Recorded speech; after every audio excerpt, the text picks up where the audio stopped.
Waldo. By Robert A. Heinlein. Essay Books. 2. John and Donna. The act was billed as ballet tap, which does not describe it.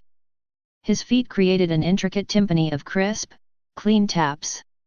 There was a breath-catching silence as he leaped high into the air, higher than a human being should, and performed, while floating there, a fantastically improbable entrechat's douse. He landed on his toes, apparently poised, yet producing a fortissimo of thunderous taps. The spotlights cut, the stage lights came up. The audience stayed silent a long moment, then realized it was time to applaud, and gave. He stood facing them, letting the wave of their emotion sweep through him. He felt as if he could lean against it, it warmed him through to his bones. It was wonderful to dance, glorious to be applauded, to be liked, to be wanted. When the curtain rang down for the last time, he let his dresser lead him away. He was always a little bit drunk at the end of a performance. Dancing was a joyous intoxication even in rehearsal, but to have an audience lifting him, carrying him along, applauding him, he never grew jaded to it. It was always new and heartbreakingly wonderful. This way, Chief. Give us a little smile. The flash bulb flared. Thanks. Thank you. Have a drink. He motioned toward one end of his dressing room. They were all such nice fellows, such grand guys, the reporters, the photographers, all of them. How about one standing up? He started to comply, but his dresser, busy with one slipper, warned him. You operate in half an hour. Operate, the news photographer said. What's it this time? A left cerebrectomy, he answered. Yet?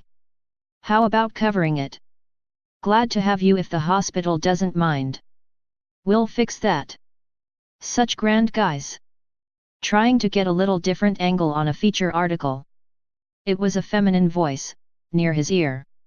He looked around hastily, slightly confused.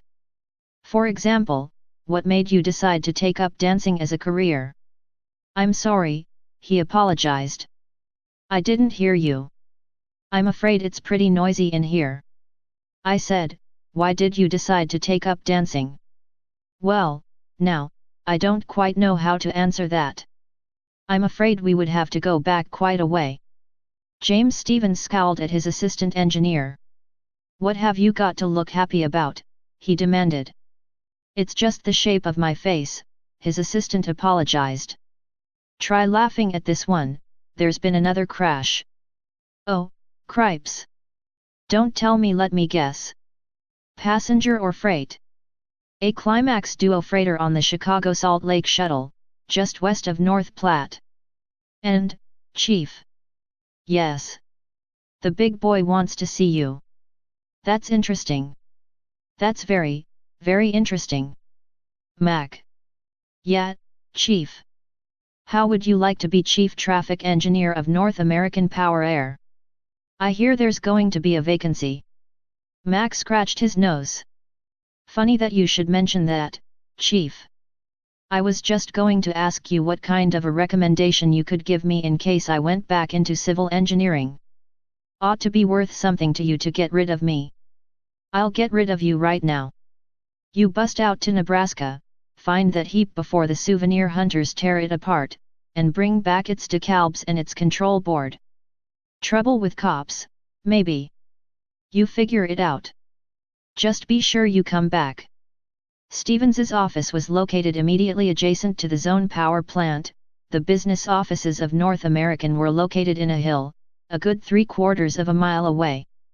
There was the usual interconnecting tunnel. Stevens entered it and deliberately chose the low-speed slide in order to have more time to think before facing the boss. By the time he arrived, he had made up his mind, but he did not like the answer. The big boy Stanley F. Gleason, chairman of the board, greeted him quietly. Come in, Jim. Sit down. Have a cigar. Stevens slid into a chair, declined the cigar and pulled out a cigarette, which he lit while looking around. Besides the chief and himself, there were present Harkness, head of the legal staff, Dr. Rambo, Stevens's opposite number for research, and Strebel, the chief engineer for City Power. Us five and no more, he thought grimly, all the heavyweights and none of the middleweights.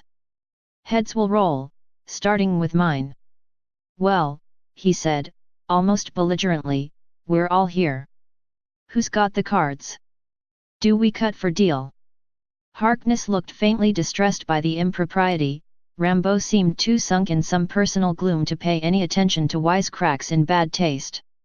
Gleason ignored it. We've been trying to figure a way out of our troubles, James. I left word for you on the chance that you might not have left. I stopped by simply to see if I had any personal mail, Stevens said bitterly. Otherwise I'd be on the beach at Miami, turning sunshine into vitamin D. I know, said Gleason, and I'm sorry. You deserve that vacation, Jimmy. But the situation has gotten worse instead of better. Any ideas? What does Dr. Rambo say? Rambo looked up momentarily. The DeKalb receptors can't fail, he stated. But they do. They can't. You've operated them improperly. He sunk back into his personal prison. Stevens turned back to Gleason and spread his hands. So far as I know, Dr. Rambo is right, but if the fault lies in the engineering department, I haven't been able to locate it. You can have my resignation. I don't want your resignation, Gleason said gently. What I want is results. We have a responsibility to the public. And to the stockholders, Harkness put in.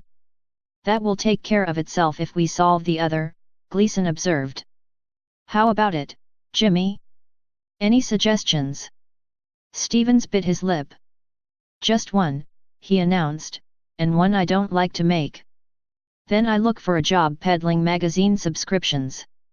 So? Well, what is it? We've got to consult Waldo. Rambo suddenly snapped out of his apathy. What? That charlatan? This is a matter of science. Harkness said, really, Dr. Stevens? Gleason held up a hand. Dr. Stevens' suggestion is logical.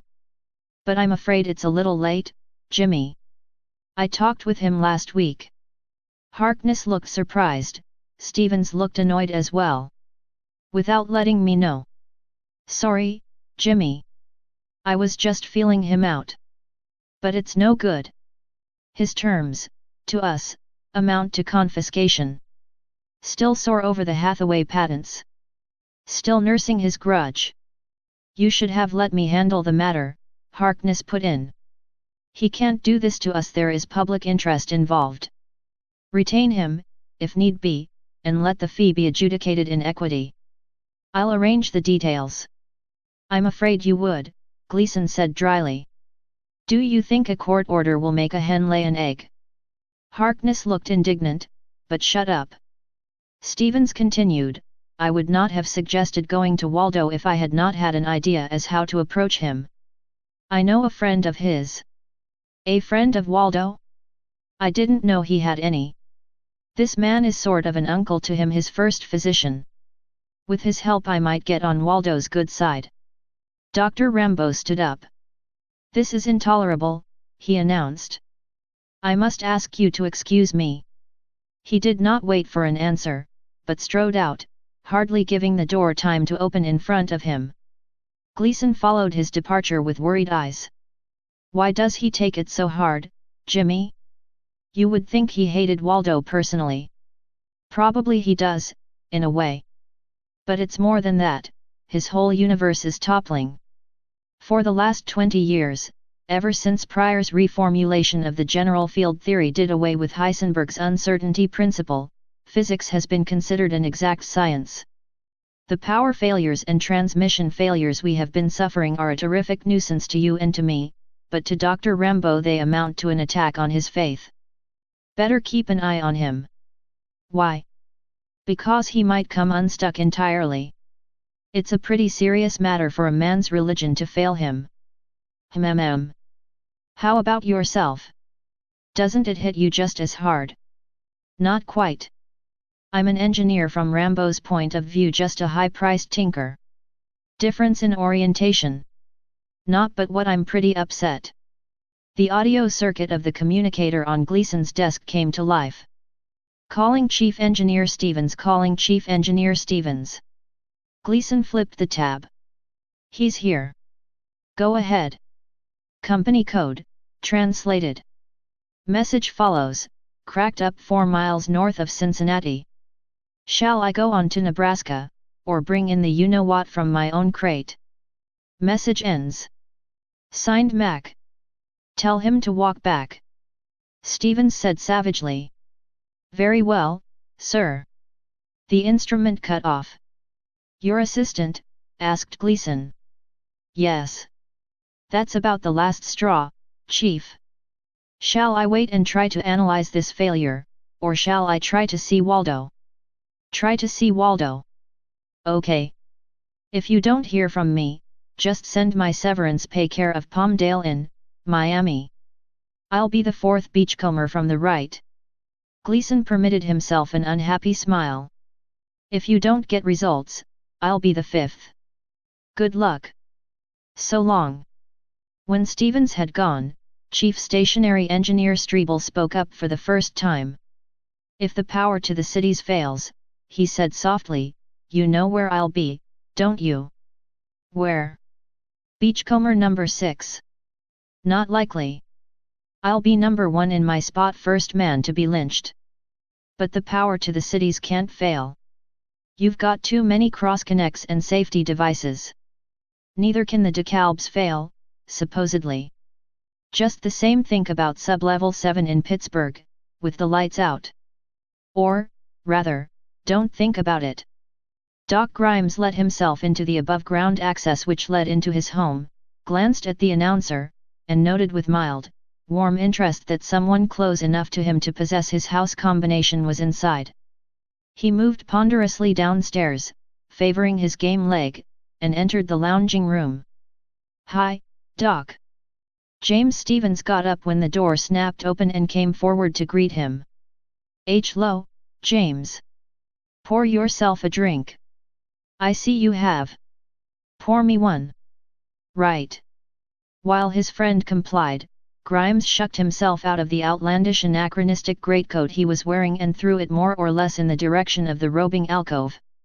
It hit the floor heavily, much more heavily than its appearance justified, despite its unwieldy bulk.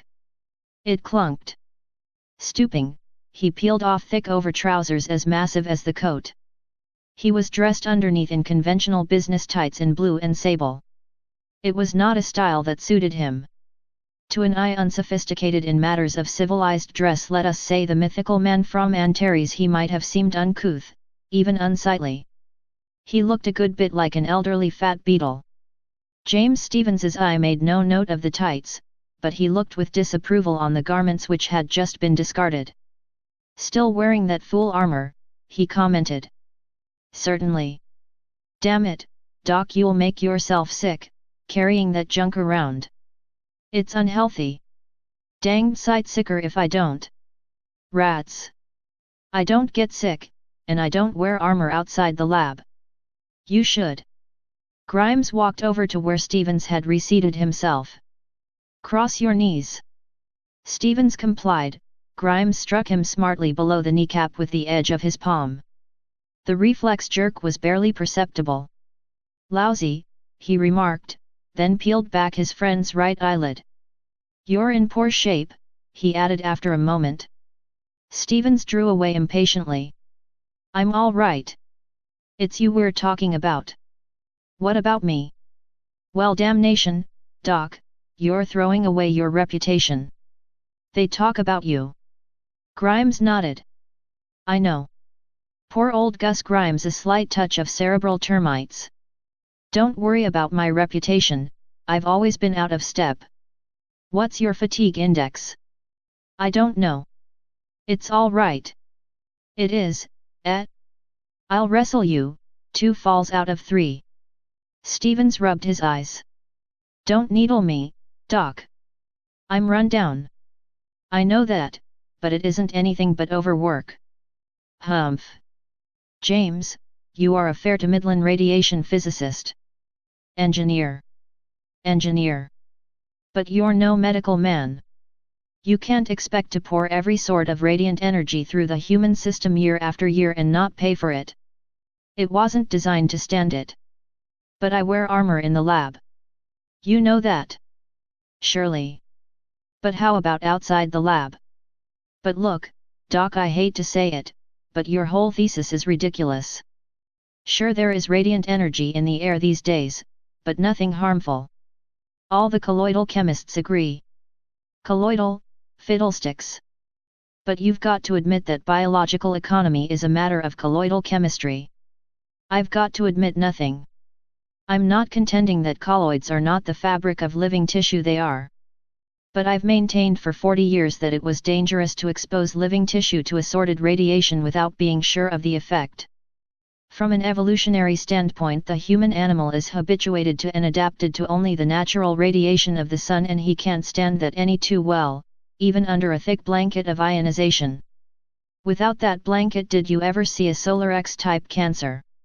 Of course not. No, you're too young. I have assisted at the autopsy of one, when I was an intern. Chap was on the second Venus expedition. 438 cancers we counted in him, then gave up. Solar X is whipped. Sure it is. But it ought to be a warning. You bright young squirts can cook up things in your labs that we medicos can't begin to cope with. We're behind, bound to be.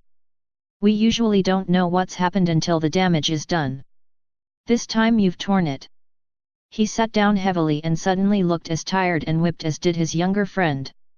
Stevens felt the sort of tongue-tied embarrassment a man may feel when a dearly beloved friend falls in love with an utterly worthless person. He wondered what he could say that would not seem rude. He changed the subject. Doc, I came over because I had a couple of things on my mind. Such as? Well, a vacation for one. I know I'm run down. I've been overworked, and a vacation seems in order. The other is your pal, Waldo. Hey. Yeah. Waldo Farthingweight Jones, bless his stiff-necked, bad-tempered heart. Why, Waldo? You haven't suddenly acquired an interest in myasthenia gravis, have you? Well, no. I don't care what's wrong with him physically. He can have hives, dandruff, or the galloping never-get-overs, for all I care. I hope he has. What I want is to pick his brains. So. I can't do it alone. Waldo doesn't help people, he uses them. You're his only normal contact with people.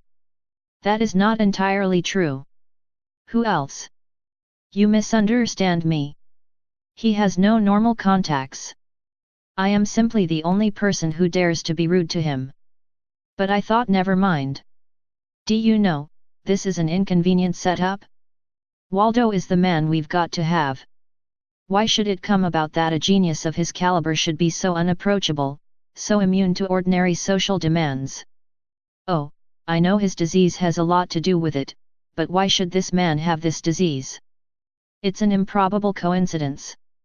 It's not a matter of his infirmity, Grimes told him. Or, rather, not in the way you put it. His weakness is his genius, in a way. Hey. Well, Grimes turned his sight inward, let his mind roam back over his long association lifelong, for Waldo with this particular patient. He remembered his subliminal misgivings when he delivered the child. The infant had been sound enough, superficially, except for a slight blueness. But then lots of babies were somewhat cyanotic in the delivery room. Nevertheless, he had felt a slight reluctance to give it the tunk on the bottom, the slap which would shock it into taking its first lungful of air.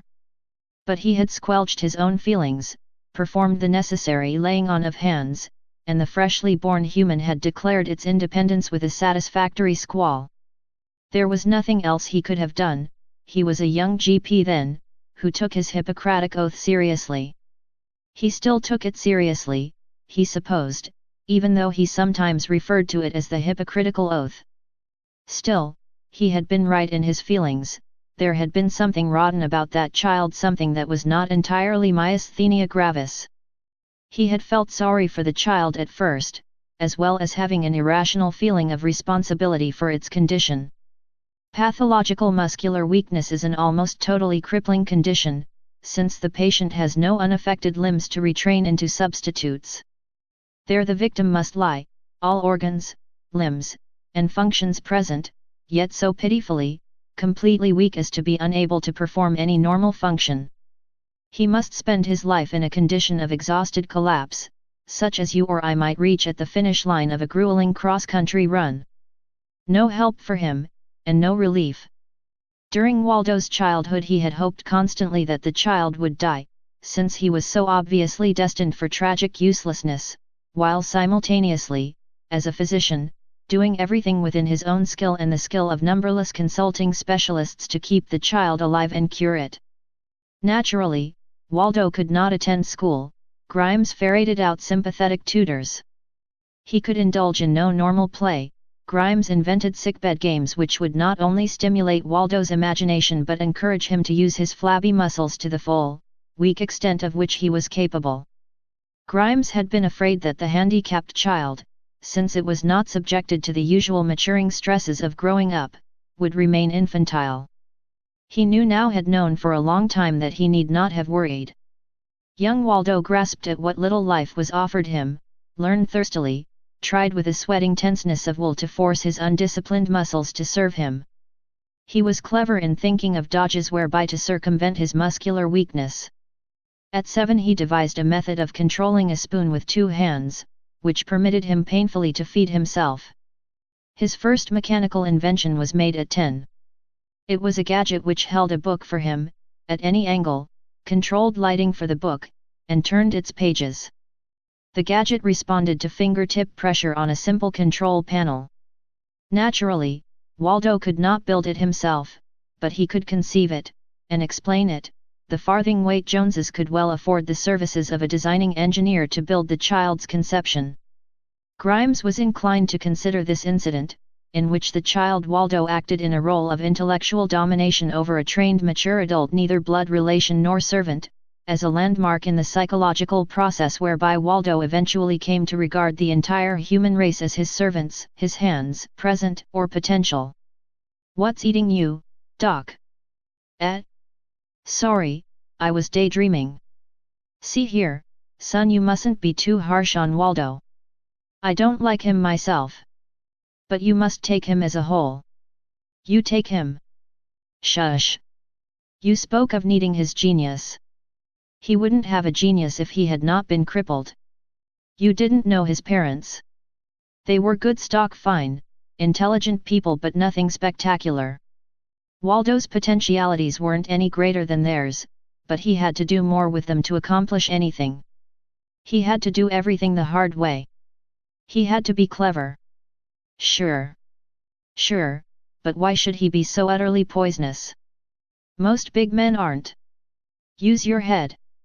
To get anywhere in his condition he had to develop a will, a driving one-track mind, with a total disregard for any other considerations. What would you expect him to be but stinking selfish? Well, never mind. We need him and that's that." "Why?" Stevens explained. "It may plausibly be urged that the shape of a culture, its mores, evaluations, family organizations, eating habits, living patterns, pedagogical methods, institutions, forms of government, and so forth arise from the economic necessities of its technology. Even though the thesis be too broad and much oversimplified, it is nonetheless true that much which characterized the long peace which followed the constitutional establishment of the United Nations grew out of the technologies which were hothouse forced by the needs of the belligerents in the War of the 40s. Up to that time broadcast and beamcast were used only for commercial radio, with rare exceptions. Even telephony was done almost entirely by actual metallic connection from one instrument to another. If a man in Monterey wished to speak to his wife or partner in Boston, a physical, copper neuron stretched bodily across the continent from one to the other. Radiant power was then a hop dream, found in Sunday supplements and comic books.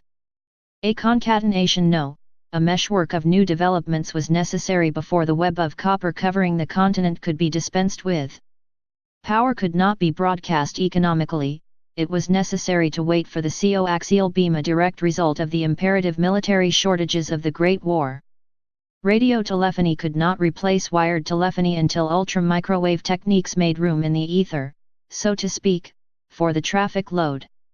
Even then it was necessary to invent a tuning device which could be used by a non-technical person, a 10-year-old child, let us say, as easily as the dial selector, which was characteristic of the commercial wired telephone of the era then terminating. Bell Laboratories cracked that problem. The solution led directly to the radiant power receptor, domestic type, keyed, sealed, and metered. The way was open for commercial radio power transmission except in one respect: efficiency. Aviation waited on the development of the Otto cycle engine, the Industrial Revolution waited on the steam engine, radiant power waited on a really cheap, plentiful power source. Since radiation of power is inherently wasteful, it was necessary to have power cheap and plentiful enough to waste. The same year brought atomic energy. The physicists working for the United States Army, the United States of North America, had its own army, then produced a super explosive. The notebooks recording their tests contained, when properly correlated, everything necessary to produce almost any other sort of nuclear reaction, even the so-called solar phoenix, the hydrogen-helium cycle, which is the source of the sun's power. Radiant power became economically feasible and inevitable. The reaction whereby copper is broken down into phosphorus, silicon-29 and helium-3, plus degenerating chain reactions, was one of the several cheap and convenient means developed for producing unlimited and practically free power.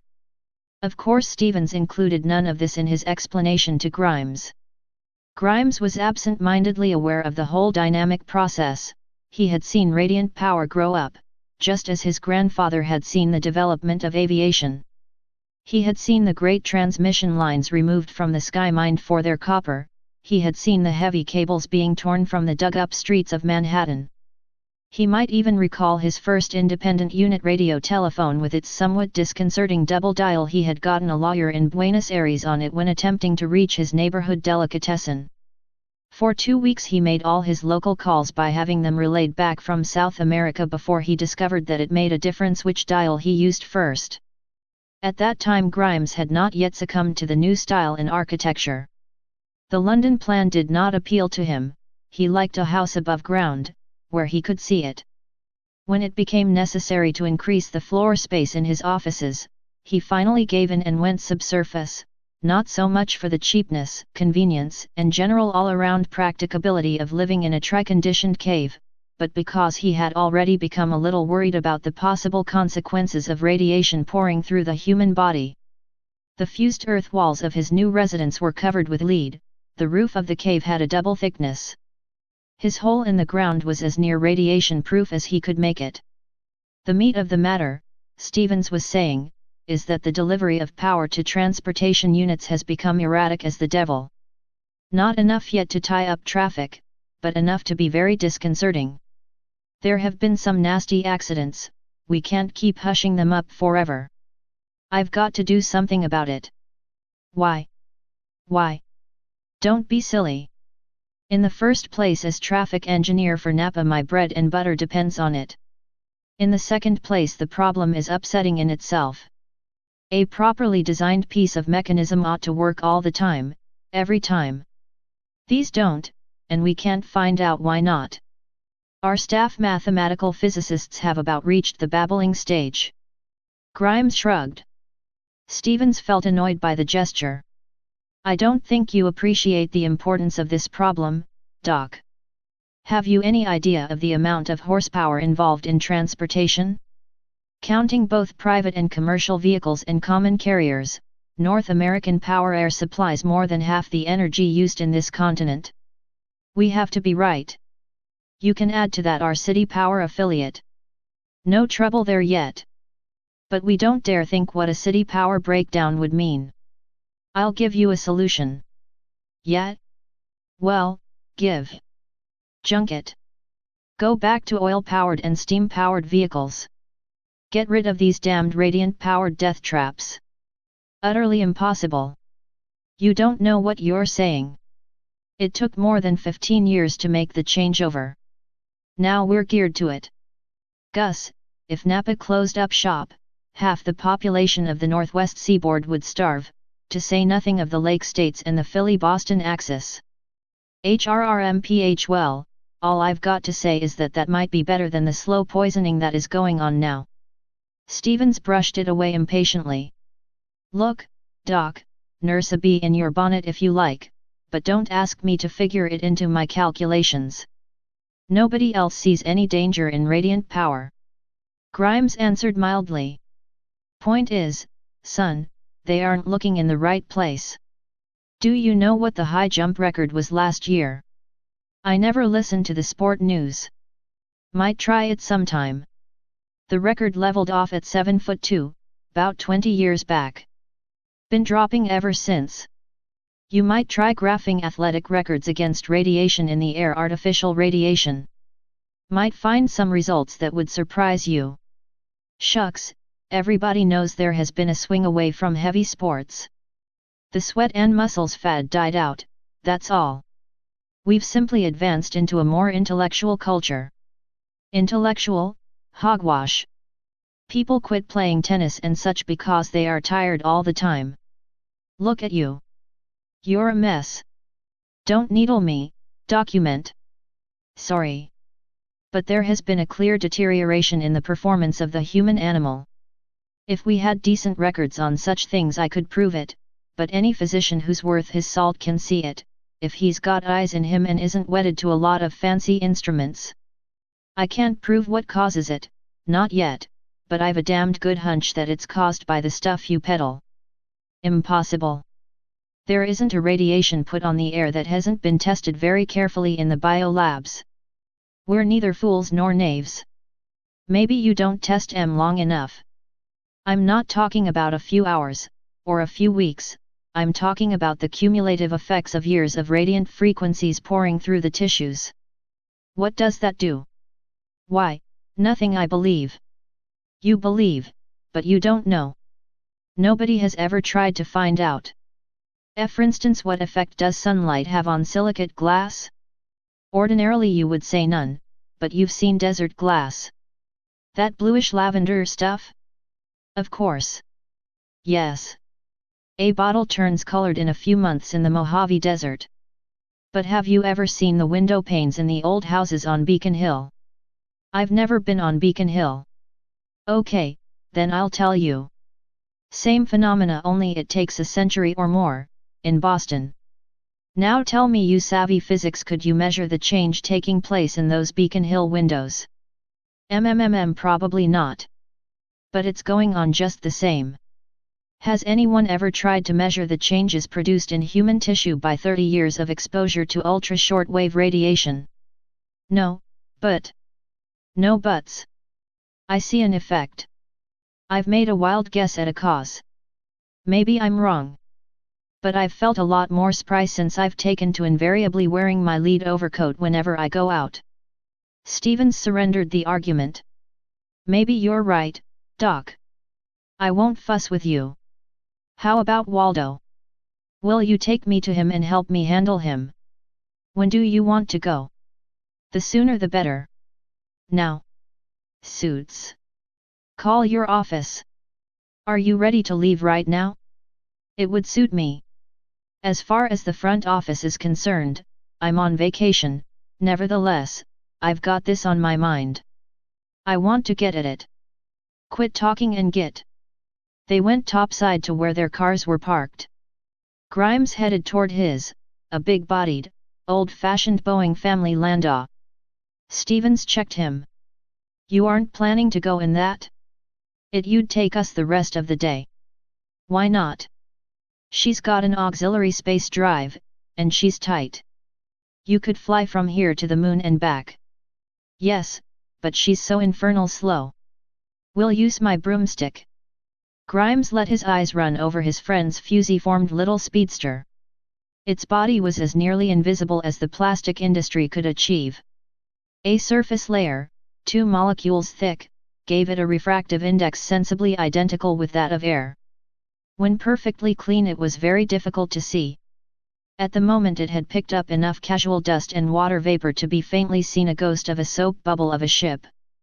Running down the middle, clearly visible through the walls, was the only metal part of the ship: the shaft, or, more properly, the axis core, and the spreading sheaf of DeKalb receptors at its terminus.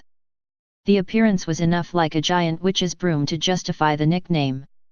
Since the saddles, of transparent plastic, were mounted tandem over the shaft so that the metal rod passed between the legs of the pilot and passengers, the nickname was WAPT. "Son," Grimes remarked, "I know I ain't pretty, nor am I graceful. Nevertheless, I retain a certain residuum of self-respect and some shreds of dignity. I am not going to tuck that thing between my shanks and go scooting through the air on it." "Oh, rats! You're old-fashioned." "I may be. Nevertheless, any peculiarities I have managed to retain to my present age I plan to hang on to. No.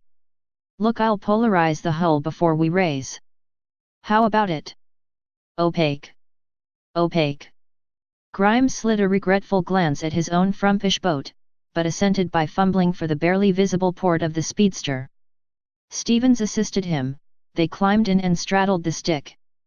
"Attaboy, Doc," Stevens commended, "I'll have you there in 3 shakes.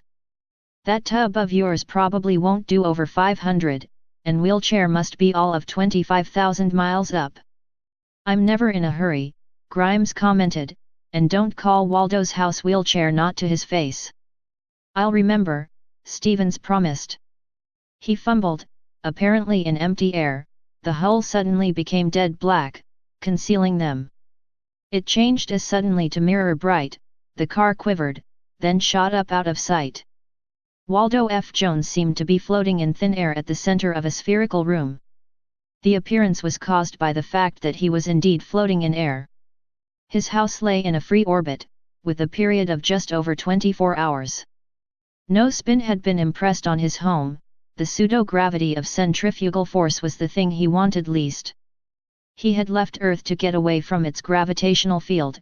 He had not been down to the surface once in the 17 years since his house was built and towed into her orbit. He never intended to do so for any purpose whatsoever. Here, floating free in space in his own air-conditioned shell, he was almost free of the unbearable lifelong slavery to his impotent muscles.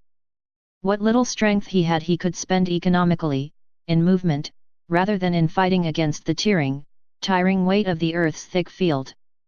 Waldo had been acutely interested in spaceflight since early boyhood, not from any desire to explore the depths, but because his boyish, overtrained mind had seen the enormous advantage to him in weightlessness.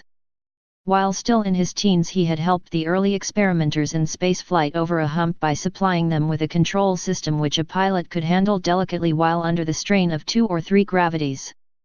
Such an invention was no trouble at all to him. He had simply adapted manipulating devices which he himself used in combating the overpowering weight of 1 gravity. The first successful and safe rocket ship contained relays which had once aided Waldo in moving himself from bed to wheelchair. The deceleration tanks, which are now standard equipment for the lunar mail ships, traced their parentage to a flotation tank in which Waldo habitually had eaten and slept up to the time when he left the home of his parents for his present, somewhat unique, home. Most of his basic inventions had originally been conceived for his personal convenience, and only later adapted for commercial exploitation. Even the ubiquitous and grotesquely humanoid gadgets known universally as Waldo F. Jones's synchronous reduplicating pantograph, PAT. Number 296,001,437, new series, et.al. passed through several generations of development and private use in Waldo's machine shop before he redesigned them for mass production. The first of them, a primitive gadget compared with the Waldos now to be found in every shop, factory, plant, and warehouse in the country, had been designed to enable Waldo to operate a metal lathe. Waldo had resented the nickname the public had fastened on them. It struck him as overly familiar, but he had coldly recognized the business advantage to himself in having the public identify him verbally with a gadget so useful and important. When the newscasters tagged his space house wheelchair, one might have expected him to regard it as more useful publicity. That he did not so regard it, that he resented it and tried to put a stop to it, arose from another and peculiarly Waldo-ish fact: Waldo did not think of himself as a cripple. He saw himself not as a crippled human being, but as something higher than human, the next step up, a being so superior as not to need the coarse, brutal strength of the smooth apes. Hairy apes, smooth apes, then Waldo, so the progression ran in his mind. A chimpanzee, with muscles that hardly bulge at all, can tug as high as 1,500 pounds with one hand. This Waldo had proved by obtaining one and patiently enraging it into full effort. A well-developed man can grip 150 pounds with one hand. Waldo's own grip, straining until the sweat sprang out, had never reached 15 pounds. Whether the obvious inference were fallacious or true, Waldo believed in it, evaluated by it. Men were over-muscled canaille, smooth chimps. He felt himself at least 10 times superior to them. He had much to go on. Though floating in air, he was busy, quite busy. Although he never went to the surface of the earth, his business was there. Aside from managing his many properties, he was in regular practice as a consulting engineer, specializing in motion analysis. Hanging close to him in the room were the paraphernalia necessary to the practice of his profession. Facing him was a 4x5 color stereo television receptor. 2 sets of coordinates, rectilinear and polar, cross-hatched it. Another smaller receptor hung above it and to the right. Both receptors were fully recording, by means of parallel circuits conveniently out of the way in another compartment. The smaller receptor showed the faces of 2 men watching him. The larger showed a scene inside a large shop, hangar-like in its proportions. In the immediate foreground, almost full size, was a grinder in which was being machined a large casting of some sort. A workman stood beside it, a look of controlled exasperation on his face. "He's the best you've got," Waldo stated to the 2 men in the smaller screen. "To be sure, he is clumsy and does not have the touch for fine work, but he is superior to the other morons you call machinists." The workman looked around, as if trying to locate the voice. It was evident that he could hear Waldo, but that no vision receptor had been provided for him. "Did you mean that crack for me?" he said harshly. "You misunderstand me, my good man," Waldo said sweetly. "I was complimenting you. I actually have hopes of being able to teach you the rudiments of precision work. Then we shall expect you to teach those butter-brained oafs around you. The gloves, please." Near the man, mounted on the usual stand, were a pair of primary Waldos, elbow length and human digit. They were floating on the line, in parallel with a similar pair physically in front of Waldo. The secondary Waldos, whose actions could be controlled by Waldo himself by means of his primaries, were mounted in front of the power tool in the position of the operator. Waldo's remark had referred to the primaries near the workman. The machinist glanced at them, but made no move to insert his arms in them. "I don't take no orders from nobody I can't see," he said flatly. He looked sidewise out of the scene as he spoke. "Now, Jenkins," commenced one of the 2 men in the smaller screen. Waldo sighed. "I really haven't the time or the inclination to solve your problems of shop discipline. Gentlemen, please turn your pickup, so that our petulant friend may see me." The change was accomplished. The workman's face appeared in the background of the smaller of Waldo's screens, as well as in the larger. "There is that better," Waldo said gently. The workman grunted. "Now, your name, please." "Alexander Jenkins." "Very well, friend Alec the Gloves." Jenkins thrust his arms into the Waldos and waited. Waldo put his arms into the primary pair before him. All 3 pairs, including the secondary pair mounted before the machine, came to life.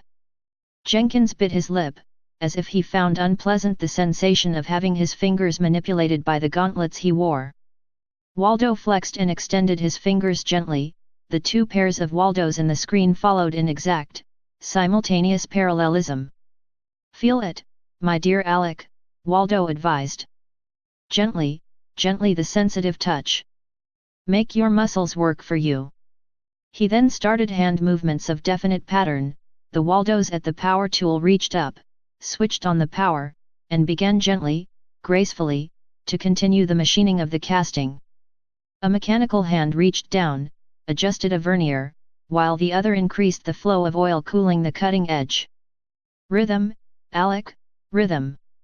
No jerkiness, no unnecessary movement. Try to get in time with me. The casting took shape with deceptive rapidity, disclosed what it was, the bonnet piece for an ordinary three-way nurse. The chucks drew back from it, it dropped to the belt beneath, and another rough casting took its place. Waldo continued with unhurried skill, his finger motions within his Waldo's exerting pressure which would need to be measured in fractions of ounces, but the two sets of Waldos, paralleled to him thousands of miles below, followed his motions accurately and with force appropriate to heavy work at hand. Another casting landed on the belt, several more. Jenkins, although not called upon to do any work in his proper person, tired under the strain of attempting to anticipate and match Waldo's motions. Sweat dripped down his forehead, ran off his nose, accumulated on his chin. Between castings he suddenly withdrew his arms from the paralleled primaries. "That's enough," he announced. "One more, Alec. You are improving." "No." He turned as if to walk off. Waldo made a sudden movement, so sudden as to strain him, even in his weight-free environment. One steel hand of the secondary Waldo's lashed out, grasped Jenkins by the wrist. "Not so fast, Alec. Let go of me. Softly, Alec, softly. You'll do as you are told, won't you?"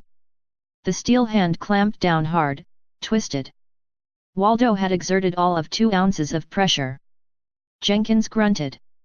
The one remaining spectator one had left soon after the lesson started said, "Oh, I say, Mr. Jones. Let him obey, or fire him. You know the terms of my contract." There was a sudden cessation of stereo and sound, cut from the earth end. It came back on a few seconds later. Jenkins was surly, but no longer recalcitrant. Waldo continued as if nothing had happened. "Once more, my dear Alec." When the repetition had been completed, Waldo directed, 20 times, wearing the wrist and elbow lights with the chron analyzer in the picture. "I shall expect the superposed strips to match, Alec." He cut off the larger screen without further words and turned to the watcher in the smaller screen. "Same time tomorrow, McKnight. Progress is satisfactory. In time we'll turn this madhouse of yours into a modern plant." He cleared that screen without saying goodbye. Waldo terminated the business interview somewhat hastily, because he had been following with one eye certain announcements on his own local information board. A craft was approaching his house. Nothing strange about that, tourists were forever approaching and being pushed away by his auto guardian circuit. But this craft had the approach signal, was now clamping to his threshold flat. It was a broomstick, but he could not place the license number. Florida license. Whom did he know with a Florida license?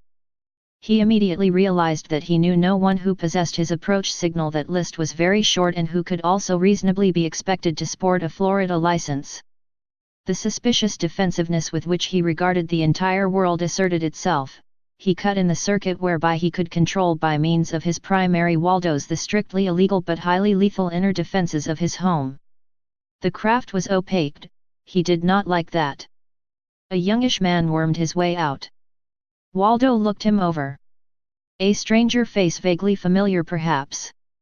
An ounce of pressure in the primaries and the face would cease to be a face, but Waldo's actions were under cold cortical control. He held his fire. The man turned, as if to assist another passenger. Yes, there was another. Uncle Gus, but the doddering old fool had brought a stranger with him. He knew better than that. He knew how Waldo felt about strangers. Nevertheless, he released the outer lock of the reception room and let them in. Gus Grimes snaked his way through the lock, pulling himself from one handrail to the next, and panting a little as he always did when forced to move weight-free. Matter of diaphragm control, he told himself as he always did, can't be the exertion. Stevens streaked in after him, displaying a groundhog's harmless pride in handling himself well in space conditions. Grimes arrested himself just inside the reception room, grunted, and spoke to a man-sized dummy waiting there. "Hello, Waldo." The dummy turned his eyes and head slightly. "Greetings, Uncle Gus. I do wish you would remember to phone before dropping in. I would have had your special dinner ready." "Never mind. We may not be here that long. Waldo, this is my friend, Jimmy Stevens." The dummy faced Stevens. "How do you do, Mr. Stevens?" the voice said formally. "Welcome to Freehold." "How do you do, Mr. Jones?" Stevens replied, and eyed the dummy curiously. It was surprisingly lifelike. He had been taken in by it at first, a reasonable facsimile. Come to think of it, he had heard of this dummy. Except in vision screen, few had seen Waldo in his own person. Those who had business at Wheelchair No. Freehold, he must remember that those who had business at Freehold heard a voice and saw this simulacrum. "But you must stay for dinner, Uncle Gus," Waldo continued. "You can't run out on me like that, you don't come often enough for that. I can stir something up." "Maybe we will," Grimes admitted. "Don't worry about the menu. You know me. I can eat a turtle with the shell." It had really been a bright idea, Stevens congratulated himself, to get Doc Grimes to bring him. Not here 5 minutes and Waldo was insisting on them staying for dinner. Good omen. He had not noticed that Waldo had addressed the invitation to Grimes alone, and that it had been Grimes who had assumed the invitation to be for both of them. "Where are you, Waldo?" Grimes continued. "In the lab." He made a tentative movement, as if to leave the reception room. "Oh, don't bother," Waldo said hastily. "I'm sure you will be more comfortable where you are. Just a moment and I will put some spin on the room so that you may sit down." "What's eating you, Waldo?" Grimes said testily. "You know I don't insist on weight. And I don't care for the company of your talking doll. I want to see you." Stevens was a little surprised by the older man's insistence. He had thought it considerate of Waldo to offer to supply acceleration. Weightlessness put him a little on edge. Waldo was silent for an uncomfortable period. At last he said frigidly, "Really, Uncle Gus, what you ask is out of the question. You must be aware of that." Grimes did not answer him. Instead, he took Stevens's arm. "Come on, Jimmy. We're leaving." "Why, Doc? What's the matter?"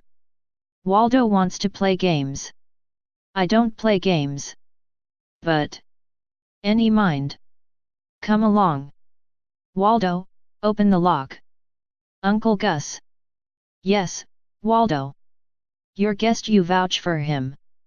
"Naturally, you dumb fool, else I wouldn't have brought him." "You will find me in my workshop. The way is open." Grimes turned to Stevens. "Come along, son." Stevens trailed after Grimes as one fish might follow another, while taking in with his eyes as much of Waldo's fabulous house as he could see. The place was certainly unique, he conceded to himself, unlike anything he had ever seen. It completely lacked up and down orientation. Spacecraft, even space stations, although always in free fall with respect to any but internally impressed accelerations, invariably are designed with up and down. The up and down axis of a ship is determined by the direction of its accelerating drive, the up and down of a space station is determined by its centrifugal spin. Some few police and military craft use more than one axis of acceleration, their up and down shifts, therefore, and their personnel, must be harnessed when the ship maneuvers. Some space stations apply spin only to living quarters. Nevertheless, the rule is general, human beings are used to weight, all their artifacts have that assumption implicit in their construction except Waldo's house. It is hard for a groundhog to dismiss the notion of weight. We seem to be born with an instinct which demands it. If one thinks of a vessel in a free orbit around the Earth, one is inclined to think of the direction toward the Earth as down, to think of oneself as standing or sitting on that wall of the ship, using it as a floor. Such a concept is completely mistaken. To a person inside a freely falling body there is no sensation of weight whatsoever and no direction of up and down, except that which derives from the gravitational field of the vessel itself.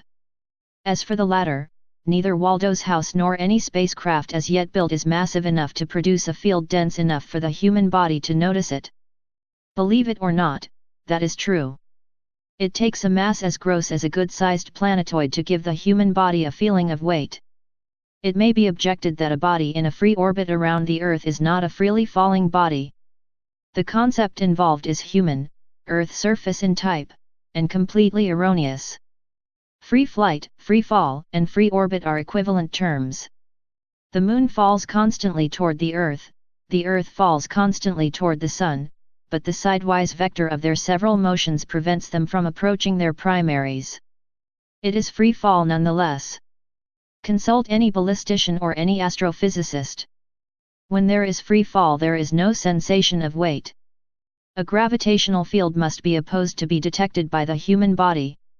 Some of these considerations passed through Stevens's mind as he hand-walked his way to Waldo's workshop.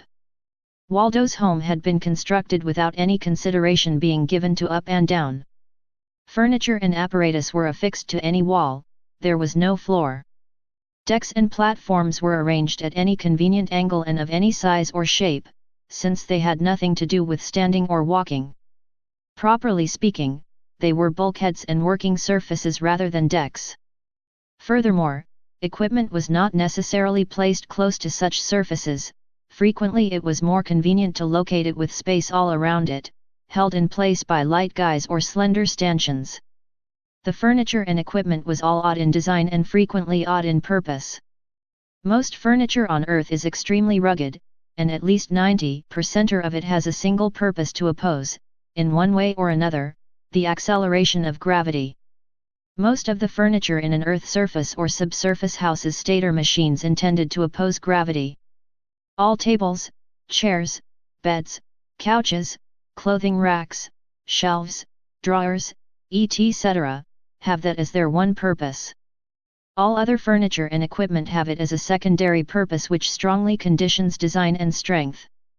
The lack of need for the rugged strength necessary to all terrestrial equipment resulted in a fairy-like grace in much of the equipment in Waldo's house. Stored supplies, massive in themselves, could be retained in convenient order by compartmentation of eggshell-thin transparent plastic. Ponderous machinery, which on Earth would necessarily be heavily cased and supported, was here either open to the air or covered by gossamer-like envelopes and held stationary by light elastic lines.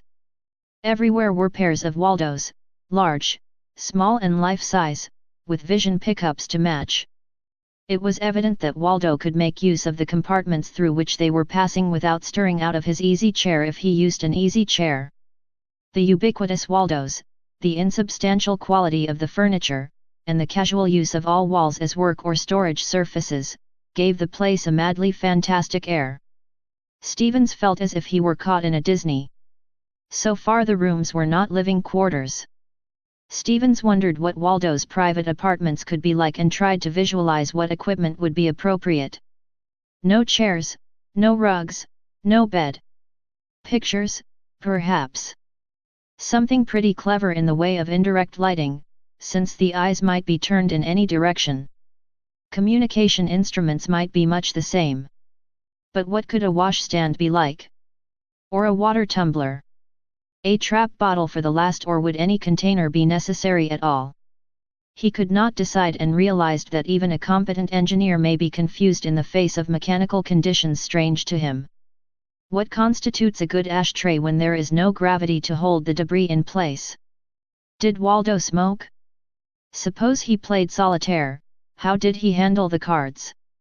Magnetized cards, perhaps, and a magnetized playing surface. In through here, Jim. Grimes steadied himself with one hand, gesturing with the other.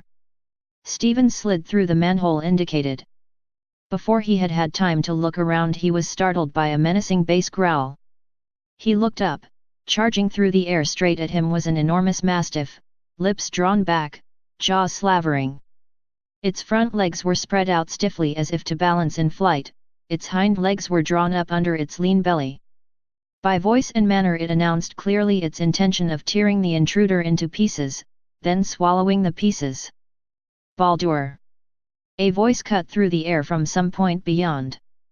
The dog's ferocity wilted, but it could not check its lunge. Waldo snaked out a good 30 feet and grasped it by the collar. "I am sorry, sir," the voice added. "My friend was not expecting you." Grimes said, "Howdy, Baldur. How's your conduct?"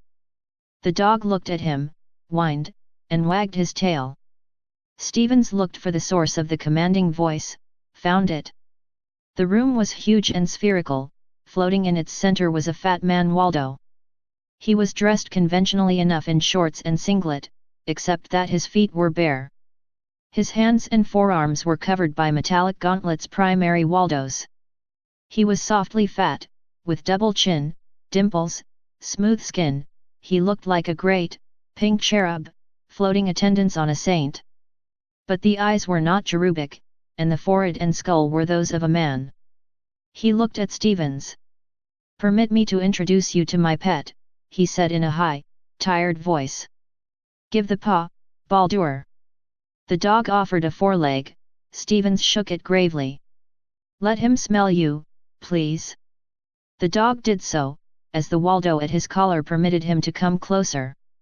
Satisfied, the animal bestowed a wet kiss on Stevens's wrist.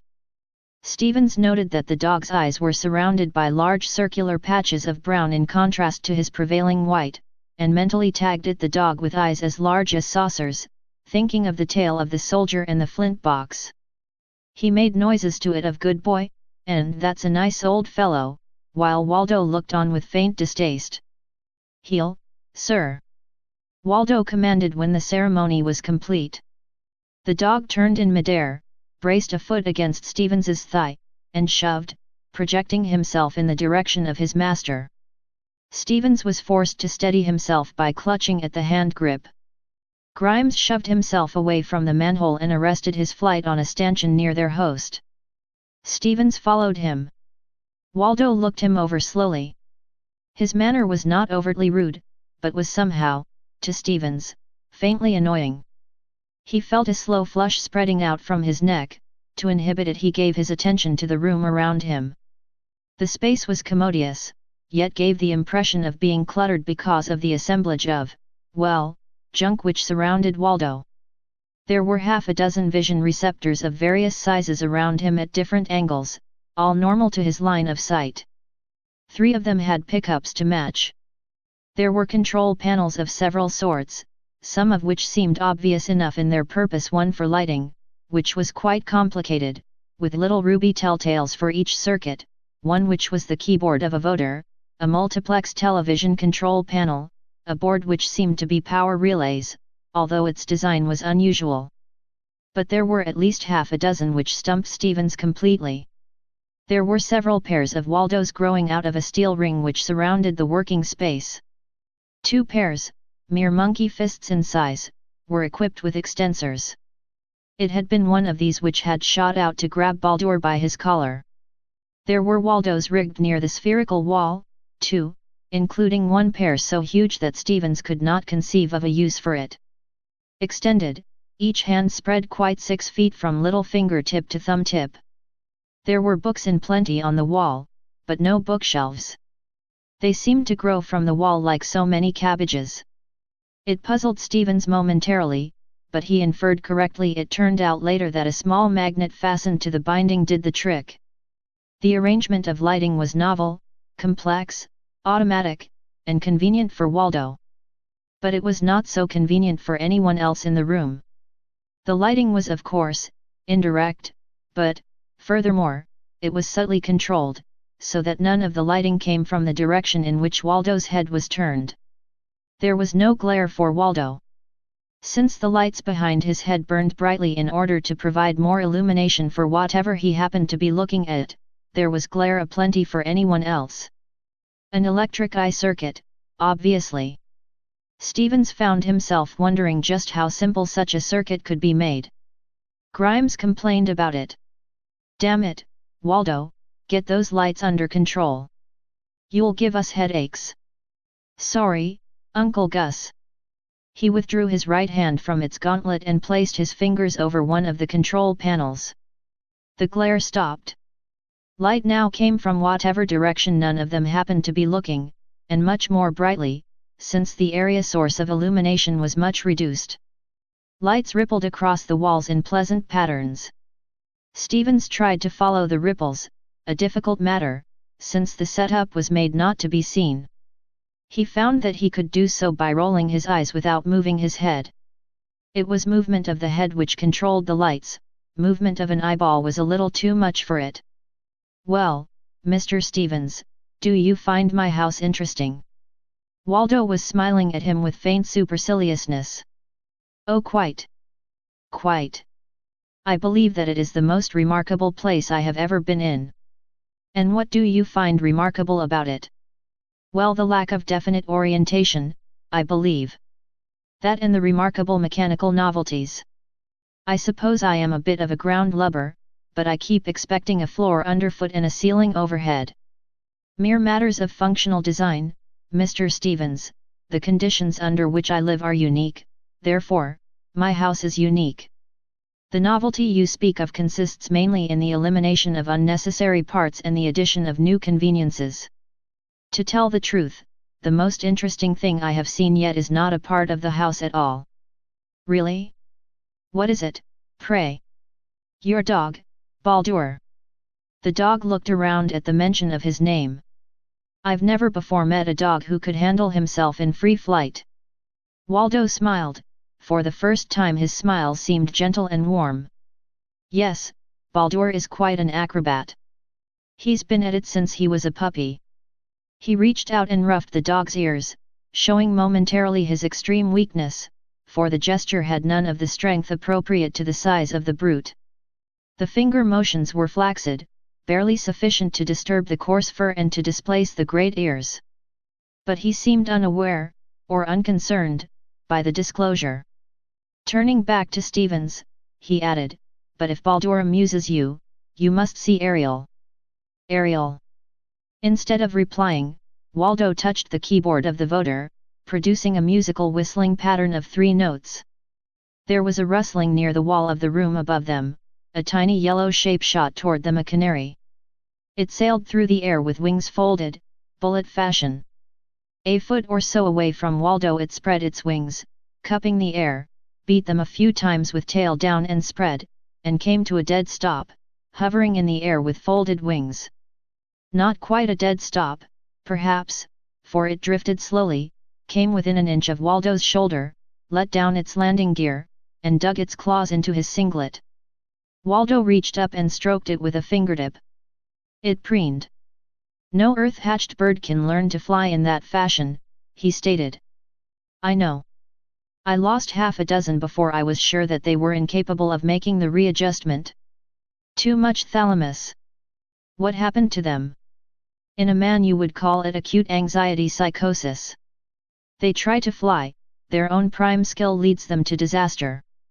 Naturally, everything they do is wrong and they don't understand it. Presently they quit trying, a little later they die. Of a broken heart, one might say, poetically. He smiled thinly. But Ariel is a genius among birds. He came here as an egg, he invented, unassisted, a whole new school of flying. He reached up a finger, offering the bird a new perch, which it accepted. That's enough, Ariel. Fly away home. The bird started the bell song from Lakme. He shook it gently. No, Ariel. Go to bed. The canary lifted its feet clear of the finger, floated for an instant, then beat its wings savagely for a second or two to set course and pick up speed, and bulleted away whence he had come, wings folded, feet streamlined under. Jimmy's got something he wants to talk with you about, Grimes commenced. Delighted, Waldo answered lazily, but shan't we dine first? Have you an appetite, sir? Waldo full, Stevens decided, might be easier to cope with than Waldo empty. Besides, his own midsection informed him that wrestling with a calorie or two might be pleasant. Yes, I have. Excellent. They were served. Stevens was never able to decide whether Waldo had prepared the meal by means of his many namesakes, or whether servants somewhere out of sight had done the actual work. Modern food preparation methods being what they were, Waldo could have done it alone. He, Stevens, batched it with no difficulty, and so did Gus. But he made a mental note to ask Doc Grimes at the first opportunity what resident staff, if any, Waldo employed. He never remembered to do so. The dinner arrived in a small food chest, propelled to their midst at the end of a long, telescoping, pneumatic tube. It stopped with a soft sigh and held its position. Stevens paid little attention to the food itself. It was adequate and tasty, he knew, for his attention was held by the dishes and serving methods. Waldo let his own steak float in front of him, cut bites from it with curved surgical shears, and conveyed them to his mouth by means of dainty tongs. He made hard work of chewing. "You can't get good steaks anymore," he remarked. "This one is tough. God knows I pay enough and complain enough." Stevens did not answer. He thought his own steak had been tenderized too much, it almost fell apart. He was managing it with knife and fork, but the knife was superfluous. It appeared that Waldo did not expect his guests to make use of his own admittedly superior methods and utensils. Stevens ate from a platter clamped to his thighs, making a lap for it after Grimes's example by squatting in mid-air. The platter itself had been thoughtfully provided with sharp little prongs on its service side. Liquids were served in small flexible skins, equipped with nipples. Think of a baby's plastic nursing bottle. The food chest took the utensils away with a dolorous insufflation. "Will you smoke, sir?" "Thank you." He saw what a weight-free ashtray necessarily should be, a long tube with a bell-shaped receptacle on its end. A slight suction in the tube, and ashes knocked into the bell were swept away, out of sight and mind. "About the matter," Grimes commenced again. "Jimmy here is chief engineer for North American Power Air." "What?" Waldo straightened himself, became rigid, his chest rose and fell. He ignored Stevens entirely. "Uncle Gus, do you mean to say that you have introduced an officer of that company into my home? Don't get your dander up. Relax. Damn it, I've warned you not to do anything to raise your blood pressure." Grimes propelled himself closer to his host and took him by the wrist in the age-old fashion of a physician counting pulse. "Breathe slower. What ya trying to do? Go on an oxygen jag." Waldo tried to shake himself loose. It was a rather pitiful gesture, the old man had 10 times his strength. "Uncle Gus, you..." "Shut up." The three maintained a silence for several minutes, uncomfortable for at least 2 of them. Grimes did not seem to mind it. "There," he said at last. "That's better. Now keep your shirt on and listen to me. Jimmy is a nice kid, and he has never done anything to you. And he has behaved himself while he's been here.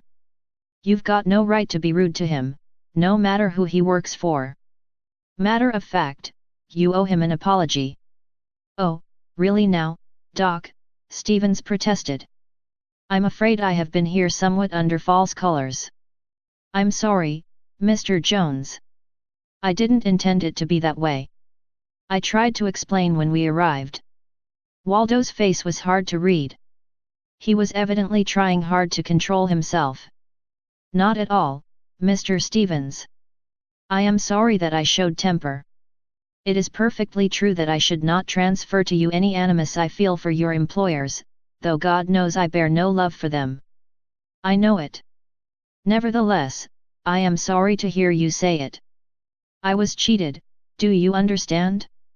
Cheated by as rotten a piece of quasi-legal chicanery as has ever." "Easy, Waldo. Sorry, Uncle Gus." He continued, his voice less shrill. "You know of the so-called Hathaway patents?" "Yes, of course. So-called is putting it mildly. The man was a mere machinist. Those patents are mine." Waldo's version, as he proceeded to give it, was reasonably factual, Stevens felt, but quite biased and unreasonable. Perhaps Hathaway had been working, as Waldo alleged, simply as a servant, a hired artisan, but there was nothing to prove it, no contract, no papers of any sort. The man had filed certain patents, the only ones he had ever filed, and admittedly Waldo-ish in their cleverness. Hathaway had then promptly died, and his heirs, through their attorneys, had sold the patents to a firm which had been dickering with Hathaway.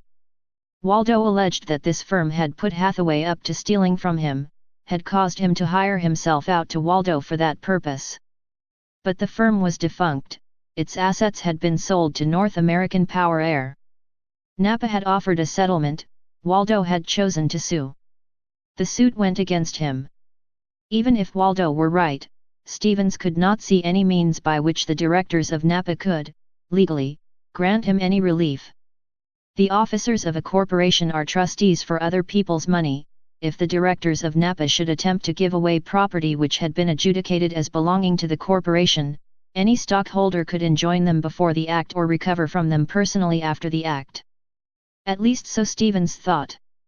But he was no lawyer, he admitted to himself. The important point was that he needed Waldo's services, whereas Waldo held a bitter grudge against the firm he worked for. He was forced to admit that it did not look as if Doc Grimes's presence was enough to turn the trick. "All that happened before my time," he began, "and naturally I know very little about it. I'm awfully sorry it happened. It's pretty uncomfortable for me, for right now I find myself in a position where I need your services very badly indeed." Waldo did not seem displeased with the idea. "So? How does this come about?" Stevens explained to him in some detail the trouble they had been having with the DeKalb receptors. Waldo listened attentively. When Stevens had concluded he said, "Yes, that is much the same story your Mr. Gleason had to tell. Of course, as a technical man you have given a much more coherent picture than that money manipulator was capable of giving. But why do you come to me? I do not specialize in radiation engineering, nor do I have any degrees from fancy institutions. I come to you," Stevens said seriously, "for the same reason everybody else comes to you when they are really stuck with an engineering problem. So far as I know, you have an unbroken record of solving any problem you cared to tackle. Your record reminds me of another man." "Who?" Waldo's tone was suddenly sharp. "Edison. He did not bother with degrees either, but solved all the hard problems of his day." "Oh, Edison, I thought you were speaking of a contemporary."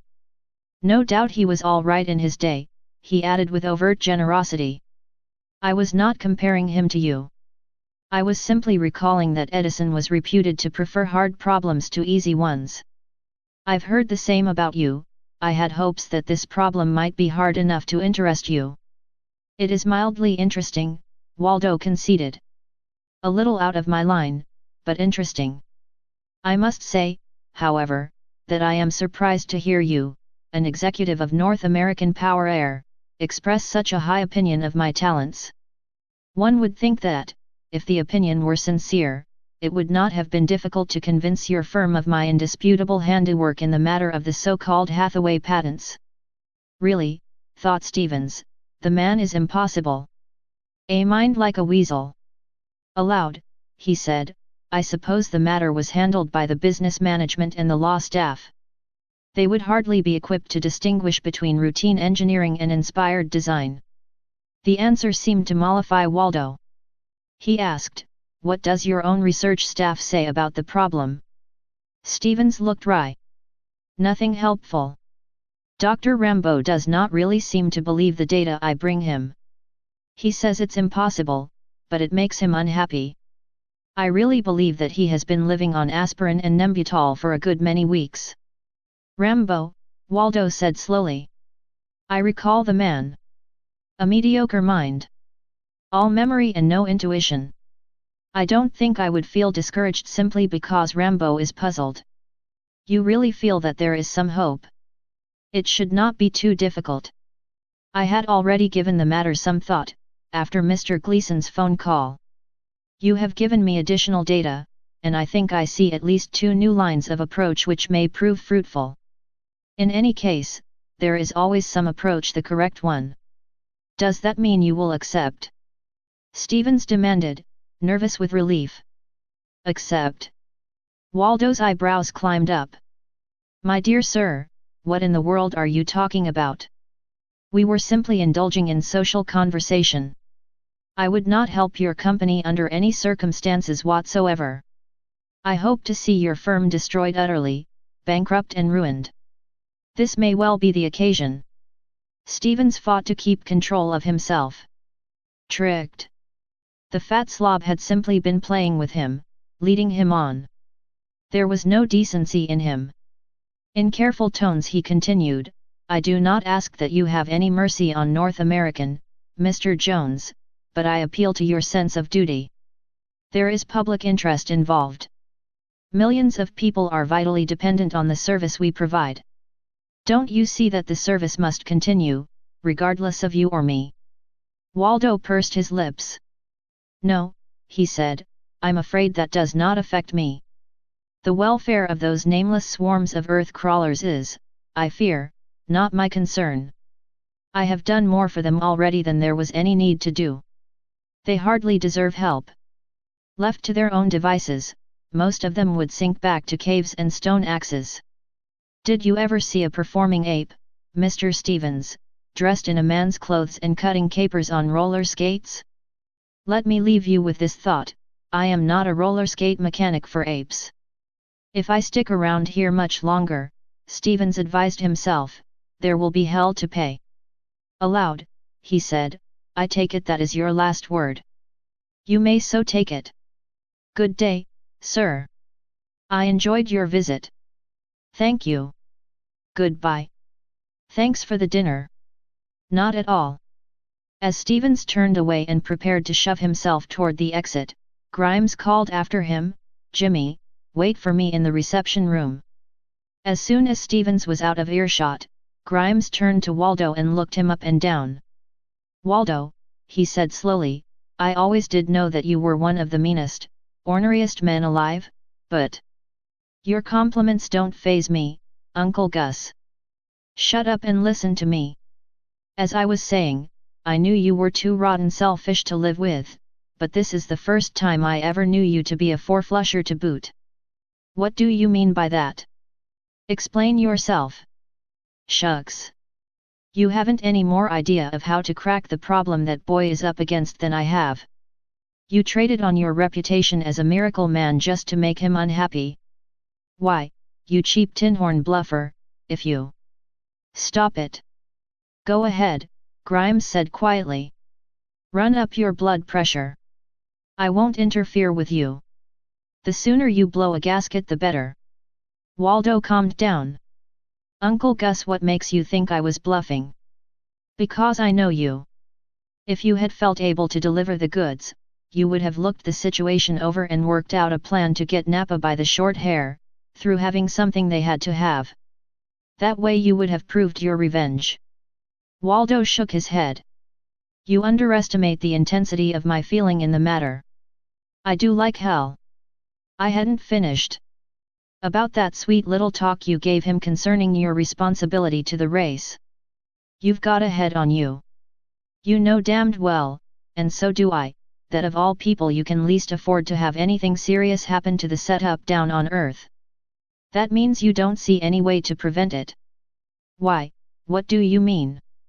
I have no interest in such troubles, I'm independent of such things. You know me better than that. Independent, eh? Who mined the steel in these walls? Who raised that steer you dined on tonight?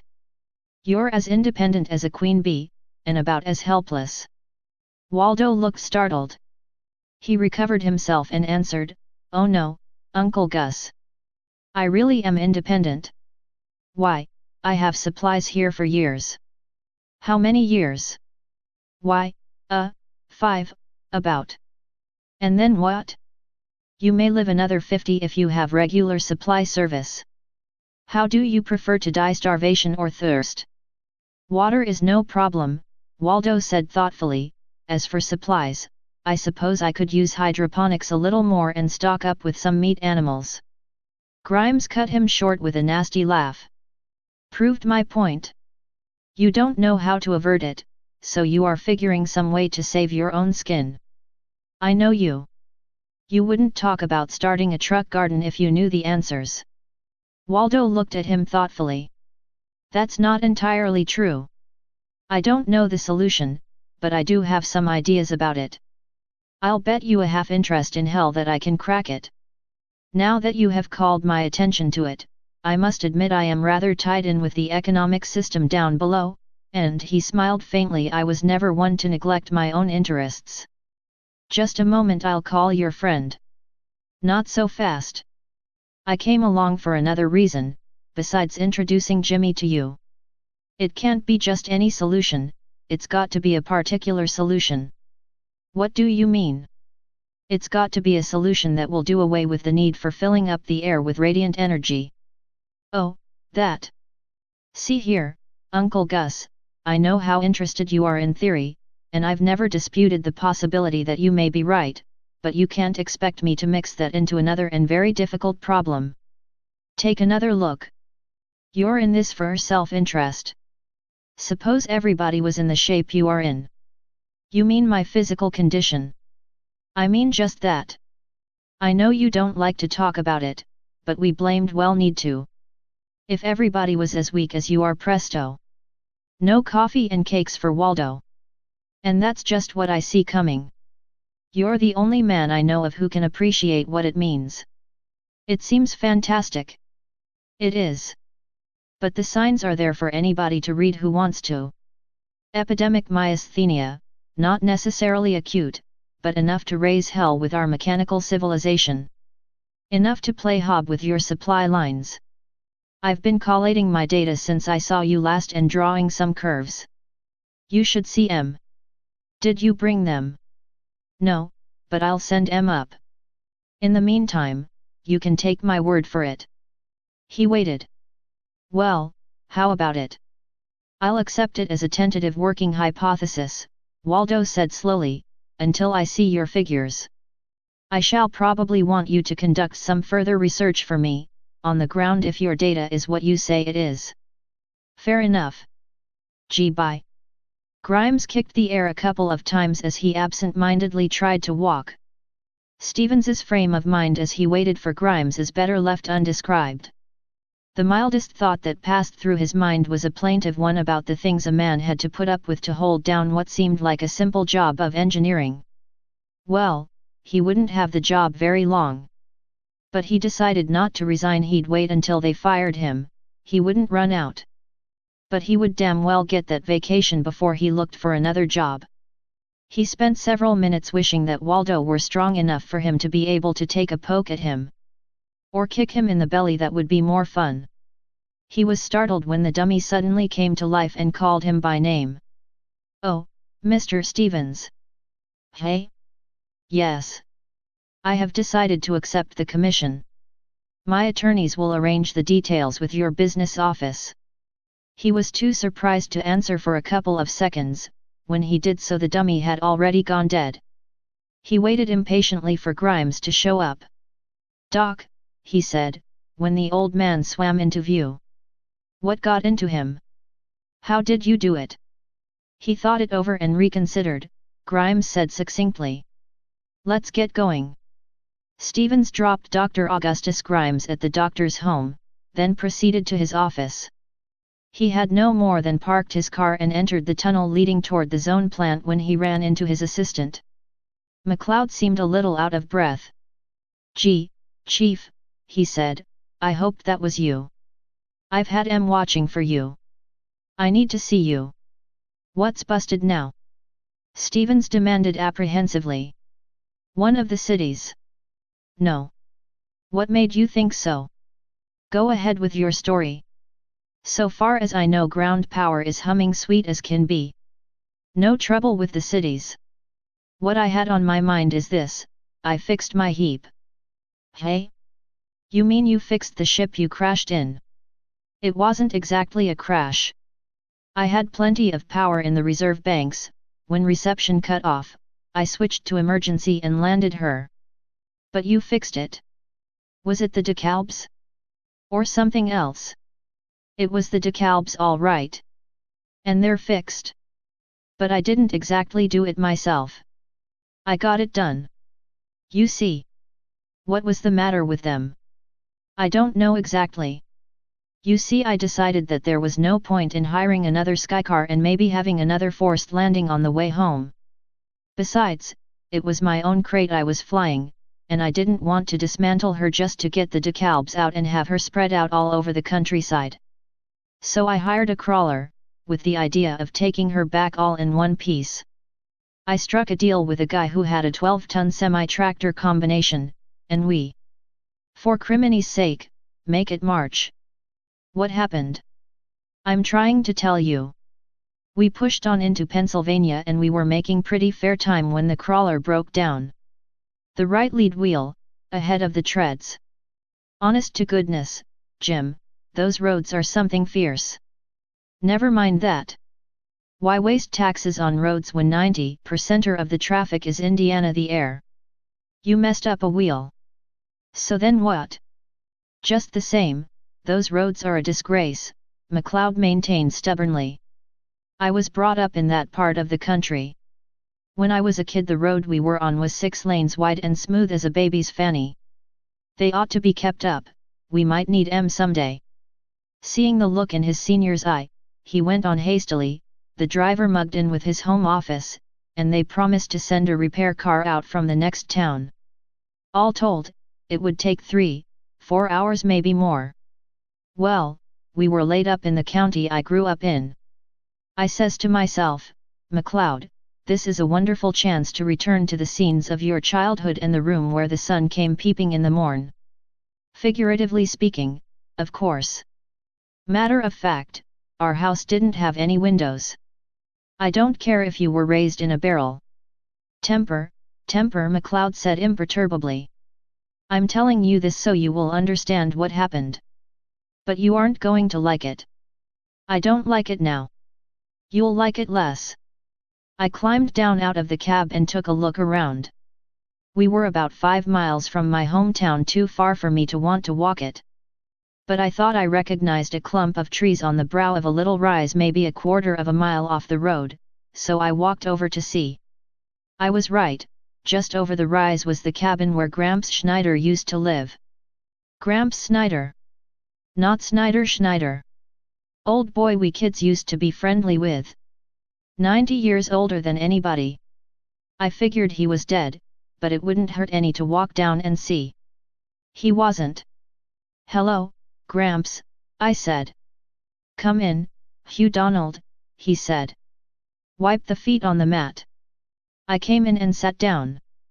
He was fussing with something simmering in a stewpan on his base burner. I asked him what it was. For morning aches, he said. Gramps isn't exactly a hex doctor. Hey. I mean, he doesn't make a living by it. He raises a few chickens and garden truck, and some of the plain people house Amish, mostly give him pies and things. But he knows a lot about herbs and such. Presently he stopped and cut me a slice of shoofly pie. I told him danky. He said, you've been up growing, Hugh Donald, and asked me how I was doing in school.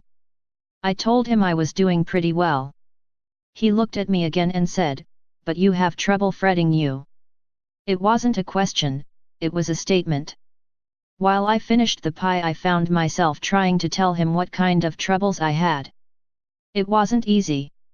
I don't suppose Gramps has ever been off the ground in his life. And modern radiation theory isn't something you can explain in words of one syllable. I was getting more and more tangled up when he stood up, put on his hat and said, we will see this car you speak about. We walked over to the highway. The repair gang had arrived, but the crawler wasn't ready yet. I helped Gramps up onto the platform and we got into my bus. I showed him the decalbs and tried to explain what they did, or rather what they were supposed to do. Mind you, I was just killing time. He pointed to the sheaf of antennae and asked, these fingers, they reach out for the power. It was as good an explanation as any, so I let it ride. He said, I understand, and pulled a piece of chalk out of his trousers, and began drawing lines on each antenna, from front to back. I walked up front to see how the repair crew were doing. After a bit Gramps joined me. "Hugh Donald," he says, "the fingers now they will make." I didn't want to hurt his feelings, so I thanked him plenty. The crawler was ready to go, we said goodbye, and he walked back toward his shack. I went back to my car, and took a look in, just in case. I didn't think he could hurt anything, but I wanted to be sure. Just for the ducks of it. I tried out the receptors. They worked. "What?" put in Stevens. "You don't mean to stand there and tell me an old witch doctor fixed your decalbs?" "Not witch doctor, hex doctor. But you get the idea." Stevens shook his head. "It's simply a coincidence. Sometimes they come back into order as spontaneously as they go out." "That's what you think." "Not this one. I've just been preparing you for the shock you're going to get. Come take a look." "What do you mean?" "Where?" "In the inner hangar." While they walked to where McLeod had left his broomstick, he continued, "I wrote out a credit for the crawler pilot and flew back. I haven't spoken to anyone else about it.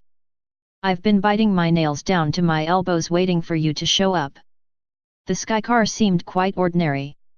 Stevens examined the decalbs and saw some faint chalk marks on their metal sides, nothing else unusual. "Watch while I cut in reception," McLeod told him. Stevens waited, heard the faint hum as the circuits became activized, and looked. The antennae of the decalbs, each a rigid pencil of metal, were bending, flexing, writhing like a cluster of worms. They were reaching out, like fingers. Stevens remained squatting down by the decalbs, watching their outrageous motion. McLeod left the control saddle, came back, and joined him. "Well, Chief," he demanded, "tell me about it. What do you make of it? Got a cigarette? What are those things sticking out of your pocket?" "Oh. Yeah, sure." Stevens took one out, lighted it, and burned it halfway down, unevenly, with 2 long drags. "Go on," McLeod urged. "Give us a tell. What makes it do that?" "Well," Stevens said slowly, "I can think of 3 things to do next. Yet. The first is to fire Dr. Rambo and give his job to Gramps Schneider. That's a good idea in any case. The second is to just wait here quietly until the boys with the straitjackets show up to take us home." "And what's the third?" "The third," Stevens said savagely, "is to take this damned heap out and sink it in the deepest part of the Atlantic Ocean and pretend like it never happened." A mechanic stuck his head in the door of the car. "Oh, Dr. Stevens! Get out of here!" The head hastily withdrew, the voice picked up in aggrieved tones. "Message from the head office." Stevens got up, went to the operator's saddle, cleared the board, then assured himself that the antennae had ceased their disturbing movements. They had, in fact, they appeared so beautifully straight and rigid that he was again tempted to doubt the correctness of his own senses. He climbed out to the floor of the hangar, McLeod behind him. "Sorry to have blasted at you, Whitey," he said to the workman in placating tones. "What is the message?" "Mr. Gleason would like for you to come into his office as soon as you can." "I will at once. And, Whitey, I've a job for you." "Yet. This heap here, seal up its doors and don't let anybody monkey with it. Then have it dragged, mind you, don't try to start it, have it dragged over into the main lab." "Okay." Stevens started away, McLeod stopped him. "What do I go home in?" "Oh yes, it's your personal property, isn't it? Tell you what, Mac, the company needs it. Make out a purchase order and I'll sign it. Wheel, now I don't rightly know as I want to sell it. It might be the only job in the country working properly before long. Don't be silly. If the others play out, it won't do you any good to have the only one in working order. Power will be shut down." "I suppose there's that," McLeod conceded. "Still," he said, brightening visibly, "a crate like that, with its special talents, ought to be worth a good deal more than list. You couldn't just go out and buy one." "Mac," said Stevens, you've got avarice in your heart and thievery in your fingertips. How much do you want for it? Suppose we say twice the list price, new. That's letting you off easy. I happen to know you bought that job at a discount. But go ahead. Either the company can stand it, or it won't make much difference in the bankruptcy. Gleason looked up as Stevens came in. Oh, there you are, Jim. You seem to have pulled a miracle with our friend Waldo the Great. Nice work. How much did he stick us for? Just his usual contract. Of course his usual contract is a bit like robbery with violence. But it will be worth it if he is successful. And it's on a straight contingent basis. He must feel pretty sure of himself. They say he's never lost a contingent fee in his life. Tell me, what is he like? Did you really get into his house? I did. And I'll tell you about it sometime. Right now another matter has come up which has me talking to myself. You ought to hear about it at once. So? Go ahead. Stevens opened his mouth, closed it again, and realized that it had to be seen to be believed. Say, could you come with me to the main lab? I've got something to show you. Certainly. Gleason was not as perturbed by the squirming metal rods as Stevens had been. He was surprised, but not upset. The truth of the matter is that he lacked the necessary technical background to receive the full emotional impact of the inescapable implications of the phenomenon. That's pretty unusual, isn't it? He said quietly. Unusual?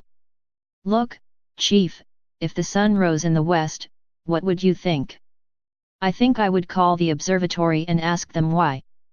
Well, all I can say is that I would a whole lot rather that the sun rose in the west than to have this happen. I admit it is pretty disconcerting, Gleason agreed. I can't say that I've ever seen anything like it. What is Dr. Rambo's opinion? He hasn't seen it. Then perhaps we had better send for him. He may not have gone home for the night as yet. Why not show it to Waldo instead? We will. But Dr. Rambo is entitled to see it first. After all, it's his bailiwick, and I'm afraid the poor fellow's nose is pretty well out of joint as it is.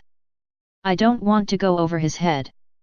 Stevens felt a sudden flood of intuition. Just a second, Chief. You're right, but if it's all the same to you, I would rather that you showed it to him than for me to do it. Why so, Jimmy? You can explain it to him. I can't explain a damn thing to him I haven't already told you. And for the next few hours I'm going to be very, very busy indeed. Gleason looked him over, shrugged his shoulders, and said mildly, very well, Jim, if you prefer it that way. Waldo was quite busy, and therefore happy. He would never have admitted, he did not admit even to himself, that there were certain drawbacks to his self-imposed withdrawal from the world, and that chief among these was boredom. He had never had much opportunity to enjoy the time-consuming delights of social intercourse. He honestly believed that the smooth apes had nothing to offer him in the way of companionship. Nevertheless, the pleasure of the solitary intellectual life can pall. He repeatedly urged Uncle Gus to make his permanent home in Freehold, but he told himself that it was a desire to take care of the old man which motivated him. True, he enjoyed arguing with Grimes, but he was not aware how much those arguments meant to him. The truth of the matter was that Grimes was the only one of the human race who treated him entirely as another human and an equal, and Waldo wallowed in it, completely unconscious that the pleasure he felt in the old man's company was the commonest and most precious of all human pleasures. But at present he was happy in the only way he knew how to be happy, working. There were two problems, that of Stevens and that of Grimes. Required a single solution which would satisfy each of them. There were 3 stages to each problem. First, to satisfy himself that the problems really did exist, that the situations were in fact as they had been reported to him verbally. Second, to undertake such research as the preliminary data suggested, and third, when he felt that his data was complete, to invent a solution. Invent, not find. Dr. Rambo might have said find, or search for. To Rambo the universe was an inexorably ordered cosmos, ruled by unvarying law. To Waldo the universe was the enemy, which he strove to force to submit to his will. They might have been speaking of the same thing, but their approaches were different. There was much to be done. Stevens had supplied him with a mass of data, both on the theoretical nature of the radiated power system and the DeKalb receptors which were the keystone of the system, and also on the various cases of erratic performance of which they had lately been guilty. Waldo had not given serious attention to power radiation up to this time, simply because he had not needed to. He found it interesting but comparatively simple. Several improvements suggested themselves to his mind. That standing wave, for example, which was the main factor in the coaxial beam, the efficiency of reception could be increased considerably by sending a message back over it which would automatically correct the aiming of the beam. Power delivery to moving vehicles could be made nearly as efficient as the power reception to stationary receivers. Not that such an idea was important at present. Later, when he had solved the problem at hand, he intended to make Napa pay through the nose for the idea, or perhaps it would be more amusing to compete with them. He wondered when their basic patents ran out, must look it up. Despite inefficiencies, the DeKalb receptors should work every time, all the time, without failure. He went happily about finding out why they did not. He had suspected some obvious to him defect in manufacture. But the inoperative DeKalbs which Stevens had delivered to him refused to give up their secret.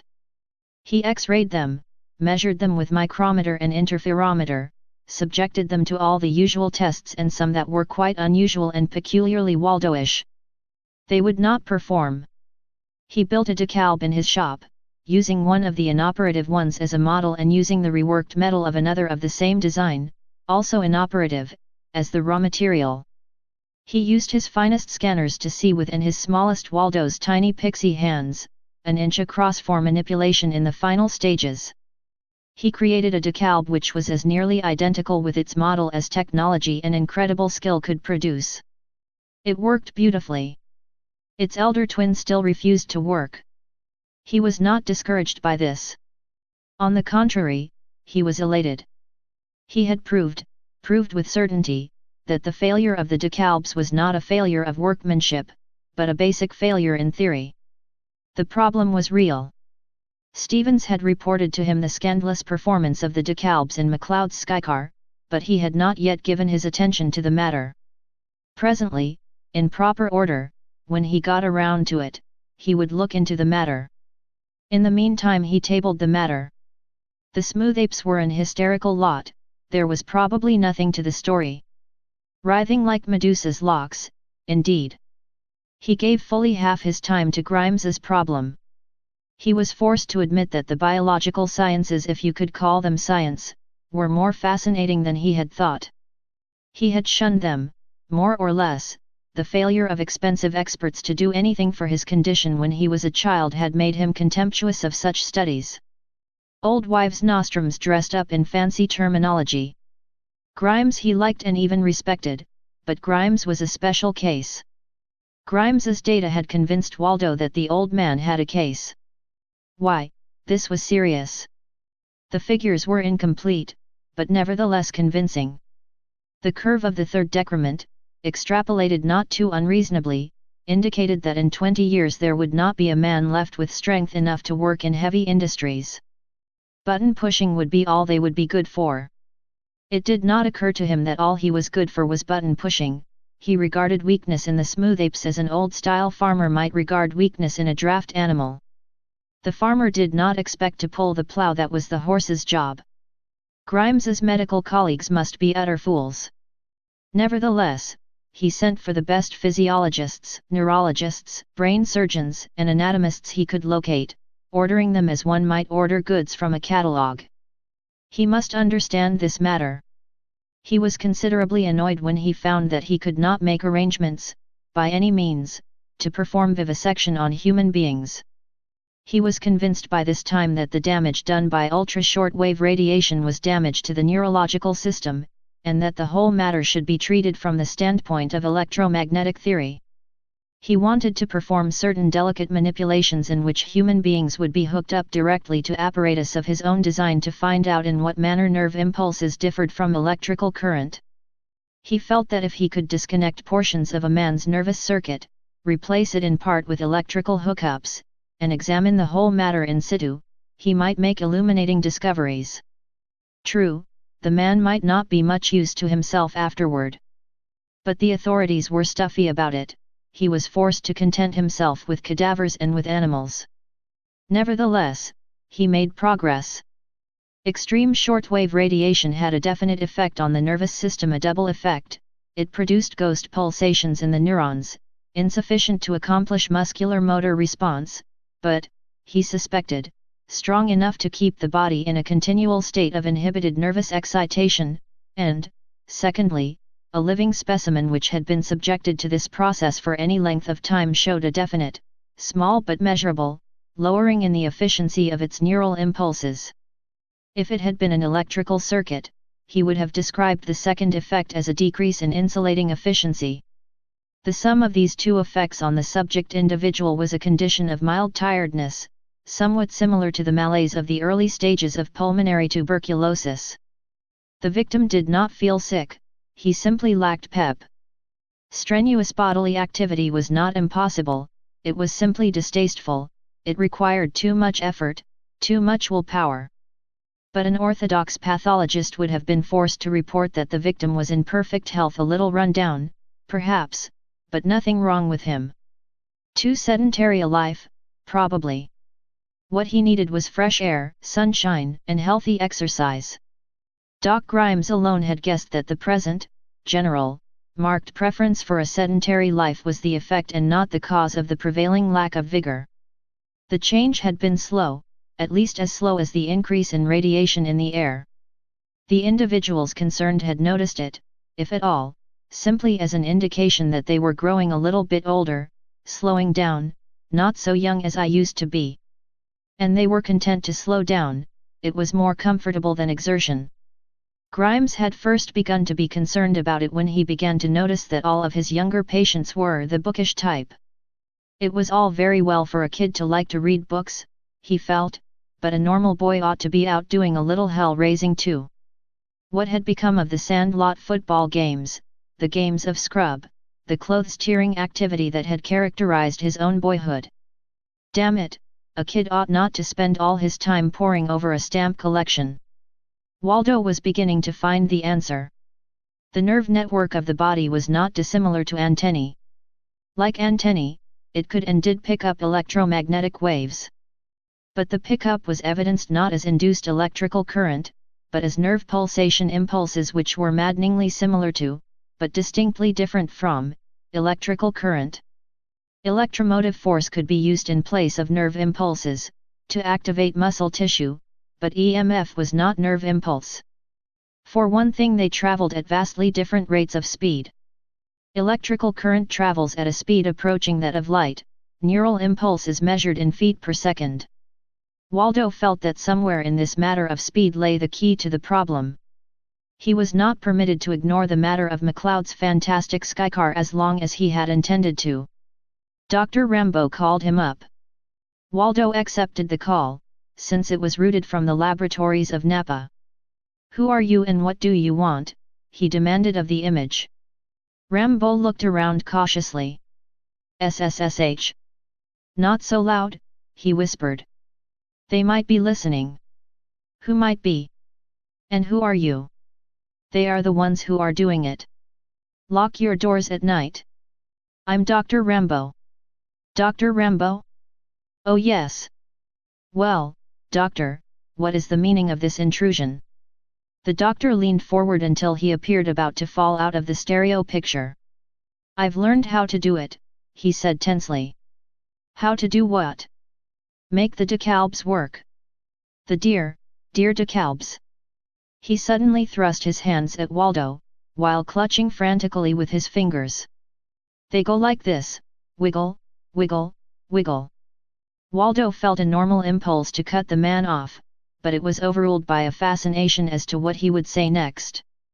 Rambo continued. "Do you know why? Do you? Riddle me that." "Why?" Rambo placed a finger beside his nose and smiled roguishly. "Wouldn't you like to know?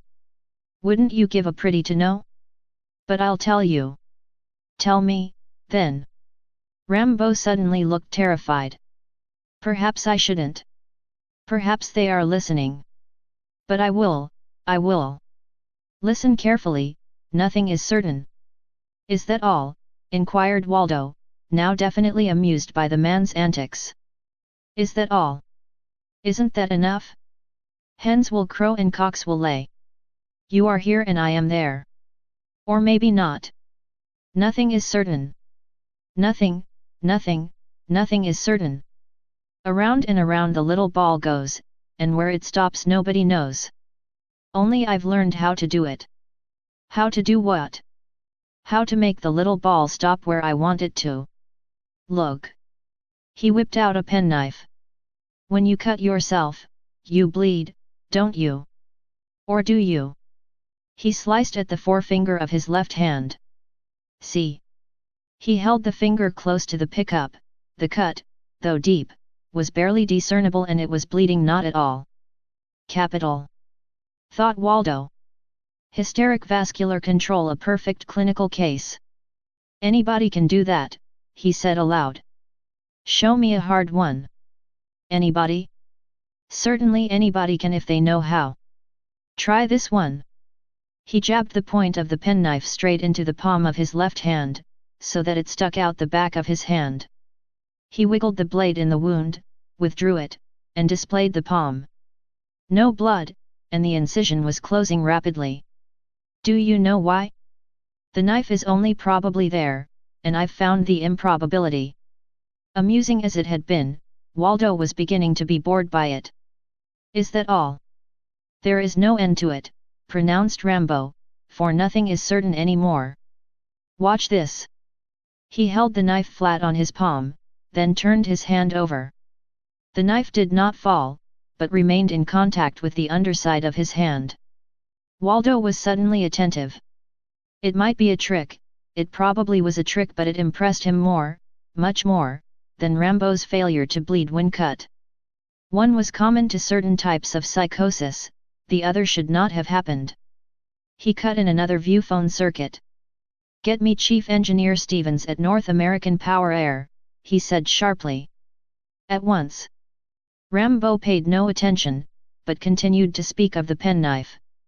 It does not know which way is down, he crooned, for nothing is certain any more. Maybe it will fall, maybe not. I think it will. There it has. Would you like to see me walk on the ceiling? You called me, Mr. Jones. It was Stevens. Waldo cut his audio circuit to Rambo. Yes. That jumping jack, Rambo. Catch him and bring him to me at once. I want to see him. But Mr. Joe. Move. He cut Stevens off, and renewed the audio to Rambo. Uncertainty. Chaos is king, and magic is loose in the world. Rambo looked vaguely at Waldo, brightened, and added, Good day, Mr. Jones. Thank you for calling. The screen went dead. Waldo waited impatiently. The whole thing had been a hoax, he told himself. Rambo had played a gigantic practical joke. Waldo disliked practical jokes. He put in another call for Stevens and left it in. When Stevens did call back, his hair